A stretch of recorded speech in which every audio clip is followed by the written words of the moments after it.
I am the Dark Lord of Optics. Welcome to my channel. I work with optics for a living, and I practice what I preach. What I bring you here is a thinking man's take on guns and optics, with occasional forays into politics. We live in crazy times, with ignorance, superstition, and wishful thinking dominating the noosphere. I will help you make sense of the nonsense. Let's see, what do we have on the menu today? The topic of the conversation for today is the Blackhound Emerge 2 to 12 by 44.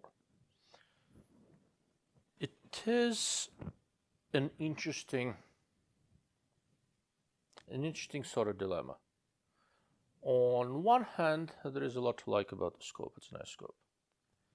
On the other hand, it is a story of almost there in so many ways. And that, sadly, is not really all that unusual for our industry. The magnification range goes from 2 to 12, so that would generally qualify it as an MPVO, medium power variable optics. What's an MPVO? There is no real formal definition, but I've tried to sort of formalize it. And the way I think about it, an MPVO needs to start at about 2.5 power or less. On low power, it has to have low enough magnification to work well with clip-ons. I want these kind of scopes to be not super long, and this guy is, it's not compact, but it's not very long. And I don't need the top-end magnification to go much higher than 10, 12 is fine. And I want the objective lens to be in the 42-44 millimeter range or less. For me, actually, less is oftentimes better. But, I mean, it sort of varies. It depends on what's more important for you. So, in principle, it does fit into the whole MPVO template. In practice, it's on the larger side for an MPVO. The scope weighs about 29 ounces, so it is not light. It's got a 34 millimeter tube.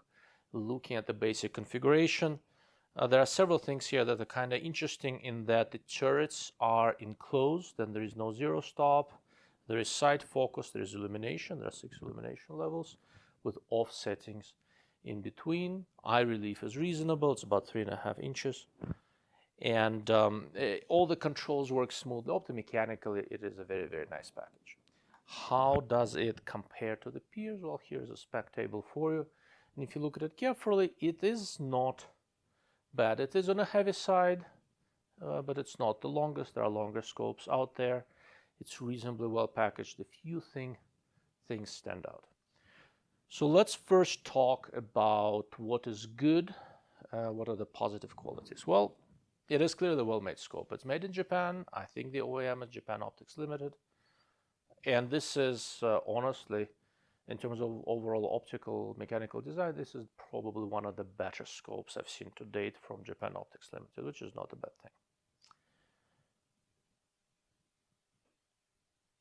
thing. The 34 millimeter tube on a scope like this is sort of an interesting choice. In principle, you do a larger tube in order to get more adjustments in, but why would you want to get so much adjustment in on a scope that has capped turrets? There's 30 milliradian of adjustment range, 0.1 milliradian clicks, 10 milliradian per turn. Everything looks reasonably good. Eye box is pretty good. Not the best I've seen, but better than average. So that is quite nice. The way they did the optical design is interesting. If you look at the exit pupil, you see that the lower powers it's a little bit constricted. Even on 2x, it never quite gets more than maybe 8 millimeters or so. On 6 power, it's about 5.5 millimeters. So it's not small, but it's not huge. On the other hand, it's, like I said, it's easy to get behind, and it's large enough for you to still have pretty respectable, better than respectable, low light performance. Usually when optical designers restrict the exit pupil in this way, there are a couple of different ways of doing this, but usually that means they are trying to control flare and stray light. And flare and stray light control, which in challenging light conditions, that means when you're looking into the sun, so sunrise or sunset, Flare and straight light control in this scope are unusually good. Easily one of the best I've seen in this general price range. So I've seen this scope discounted multiple times. At the time of this recording, it is sitting at the regular price, which is about $1,300. Okay. The field of view is, so the apparent field of view is about 21 degrees, which is not wide, but it's not narrow either, and it's wider than several other options you see here. The most direct comparison in many ways in terms of the configuration is the Athlon Helios 2-12x42. Athlon has slightly wider field of view, and Athlon is slightly lighter. You can see in the spec table there's right around 25.5, 26 ounces, something like that. But optically, this Emerge is definitely better than Athlon, has better flare control, better CA control, and things like that. Mechanically, it has not skipped a bit. It tracked well. I checked the turrets. The turrets, although they do not have a zero stop, they have pretty decent tactile feel. I don't know if you can easily hear it. If I wanted to dial with these turrets, I could. Just quite easily. But on the other hand, on a scope without a zero stop, I am not super enthusiastic about walking around with the turret uncovered. Okay. Let's look at the reticle. So here's a view of the reticle at different magnifications. If you look at the reticle, at first blush, it looks very respectable. In many ways, it is. They got the thickness almost right. It is relatively prominent on high magnifications. Given that the scope has comparatively low magnification range from 2 to 12, I don't mind that the windage bars in the Christmas tree reticle are solid lines. Generally, I prefer dots, but on low magnifications, I can make a pretty decent case for solid bars. Where we run into an issue is details. First of all, the picture of this reticle that I have on a Blackhound website does not fully correlate the picture, the reticle you see in a scope. On the website, there is supposed to be a round donut to make target acquisition low power a little bit easier. Well, it ain't there, which is kind of odd. So what that means is that on 2 power, this is not a super usable reticle without illumination. Okay. Once you get to about 3.5 to 4, the way the light thicknesses work out, it's actually comparatively easy to use, and as you go higher up, the thicknesses are good. It's not designed to be a reticle to ultra thin target reticle. No, it's a thick enough reticle where on one hand you can aim comfortably and quickly with it. On the other hand, it's not so thin that it's not so thick that it's going to obscure anything in your target. Okay.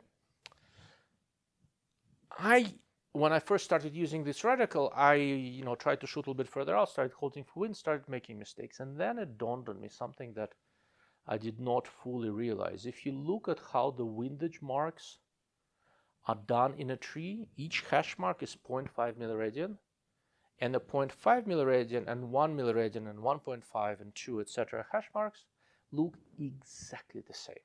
So you're not counting full milliradian, you're counting in halves. You can get used to it. It's not really a showstopper, but it is a little bit silly. And there are several things about this scope that make me think that whoever originally configured it didn't do a ton of shooting, definitely not at distance. It's like they tried to put some stuff in that they thought this scope would need, but they didn't really know. Which, once again, in my opinion, is a little bit disappointing because, as I said, it is just so close yet so far. Well, it's not that far. If you look at the reticle again a little bit more carefully, note that it follows this trend. The reticle looks a little bit like the original Bushnell's G2H. They use now LRHS, LRTS, except without the donut. If you look at the reticle, you notice that from the primary aiming point down to about 2 milliradian holdover, there are no wind holes. And this is a comparatively common thing. Zero compromise reticles do this. And a lot of people like it. People who like it are people who twist turrets for everything, right? And for them, it's great because it leaves the center very open. Well, let's think a little bit what kind of a purpose you'd be using this scope for. Maybe on a precision AR carbine, maybe on some sort of a crossover hunting rifle. So how far away are you realistically commonly going to be shooting with it? If, let's say, I put this on my 308, and I did spend a little bit of time on my 308 and on 6-ARC and a bunch of other cartridges that have broadly similar ballistics, 6.5 Grendel, what happens is that if I sight in at 100 yards, 2 milliradian of holdover is going to be right around 400 yards. Okay? And at 2 milliradian of holdover, that's where you have the first horizontal line, which gives you approximately plus minus 1.5 milliradian of wind, which is not enough for 10 mile per hour wind, if I remember correctly.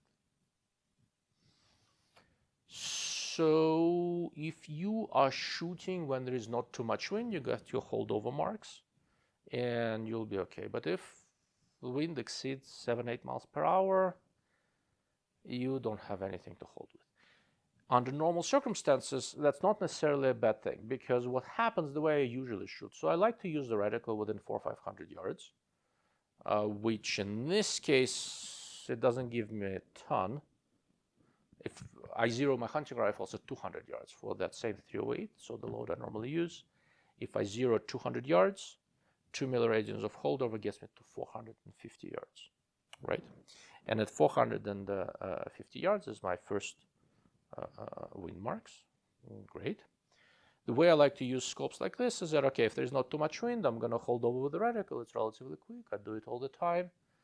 I have to struggle a little bit counting 0.5 milliradian hashes, but fine, that can be trained. What happens when there is more wind? Well, what happens when there is more wind is I adjust the elevation turret, so I dial elevation and I hold for wind. I routinely do it for longer distances, right, past about 500 yards or so, depending on the cartridge. This scope has cover turrets. It's not designed for diving. It can be used that way, but for example, not in the dark, because one of the things that happens when the light is failing and you dial, if you want to find where the zero is, you need to go and look at it. What you're going to do, use a flashlight in the field to try to reset your turrets back to zero. That's why I like zero stop. To me, zero stop on the elevation turret is more important than the locking feature, because with a zero stop, without having to look at anything, I can always get back to it. And on top of it, I'm getting older. Right now, I can still look at the turret and read the signs. In 3 years, I would probably need reading glasses for that, right? So I really want to have a zero stop, and I really want to be able to have good enough clicks to count. This does have good enough clicks to count and go blind. However, counting 20 clicks this way, 20 clicks that way, gets to be a little bit tricky, okay? So the reticle and the turret configuration are not really congruent with the other. This style of reticle really needs an exposed zero-stop elevation turret to work well with it.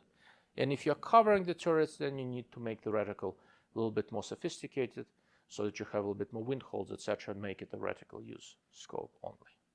Does that negate its practical use? Well, honestly, not too much, because how often do people take 2 to 12 power scopes and shoot past 400 or 500 yards? Not a ton. I do it because that's my hobby. But in practical terms, if you were to put the scope on a hunting rifle of some sort, you might be able to do very well with it, because again, it's really nice optically, it controls flare well, good contrast, reasonable field of view.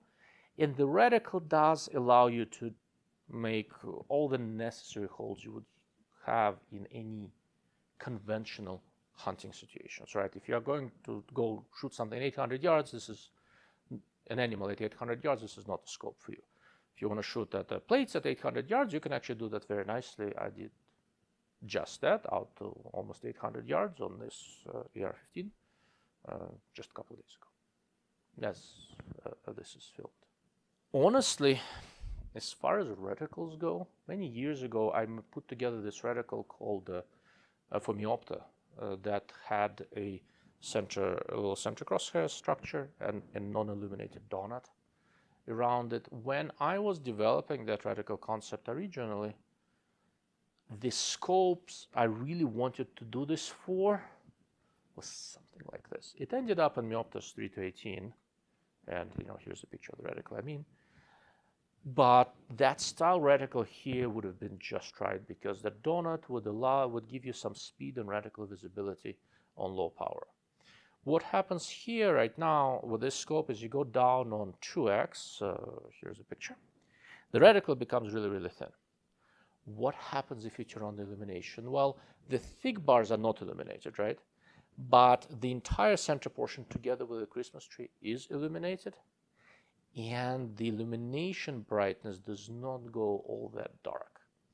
So it will work fine around dusk, but once it really gets dark, it will overpower your night vision, unfortunately. The good part here, though, is that the flare control of the scope is sufficiently good where you can turn on illumination and the inside of the scope does not flare out. In most scopes it does, and scopes like the Athlon and quite a few others, there is quite a bit of scatter from the reticle illumination. This scope is extremely well controlled. Once again, I like the optical system of the sucker. It is done nicely. What would I have liked to do with this scope if I could? If I could, whenever I see a scope like this, it has so many good things about it and several glaring configuration flaws. If I were to make a Gen 2 version of this scope, I'd put it into a 30mm tube. Hopefully that will help it lose a little bit of weight. Try to drop the weight down maybe into 25 ounces. I put an exposed zero-stop elevation turret. Illuminate a little bit less of a reticle. And yeah, that's pretty much it. To make illumination a little bit less bright and add a donut and low power, something like that, right? Is there a scope that's pretty close to that in existence?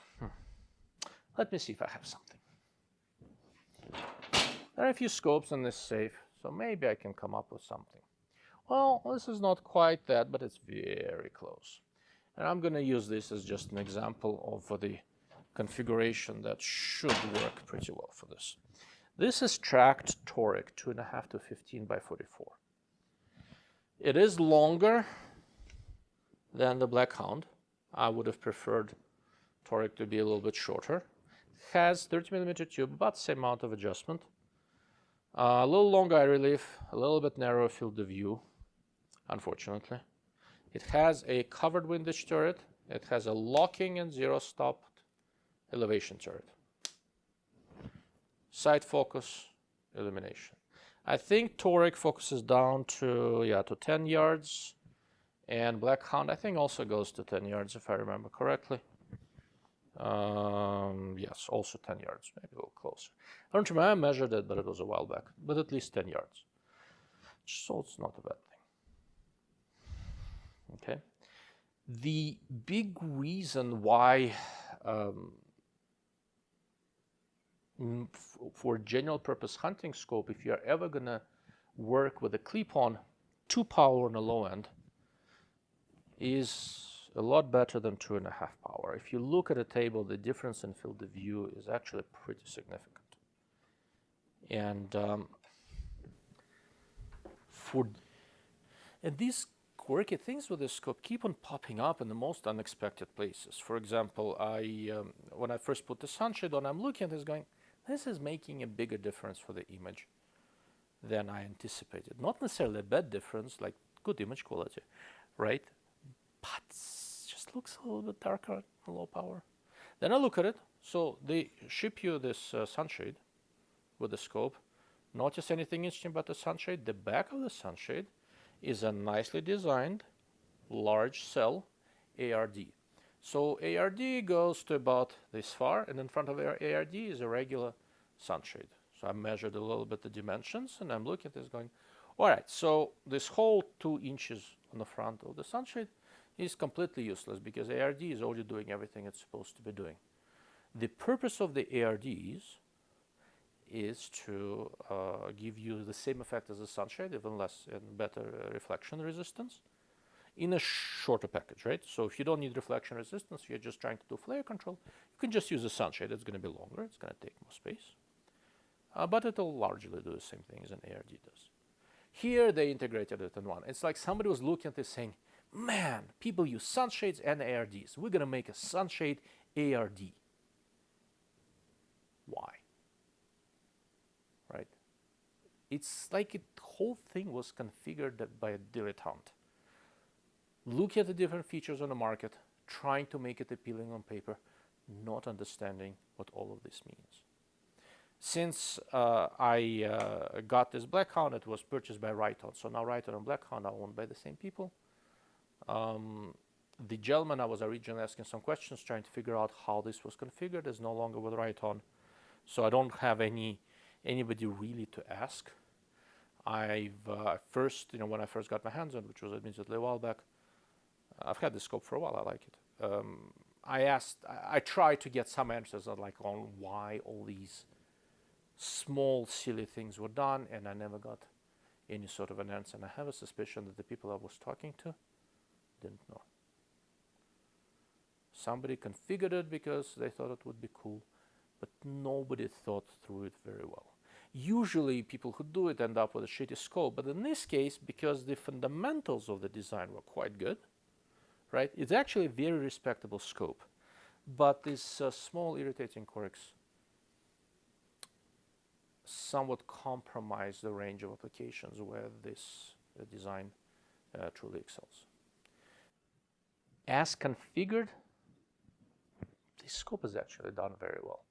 If you're not trying to push the range too much, if you want a reasonably compact scope and you can live with a few extra ounces of weight in exchange for this excellent optomechanical quality, this is a very respectable design.